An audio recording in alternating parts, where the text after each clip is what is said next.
Hello guys, yan na yung umattend kami ng birthday ni Pastor. At pagkatapos ay pumunta na kami sa gilid ng dagat.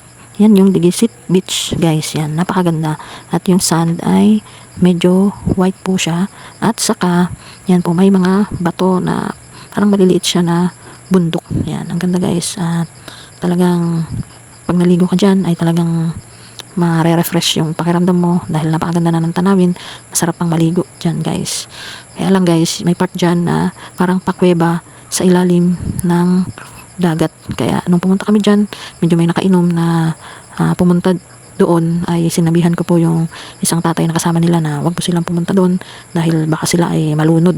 At kamakailan lang ay meron po post na aksidente dyan po sa Digisit.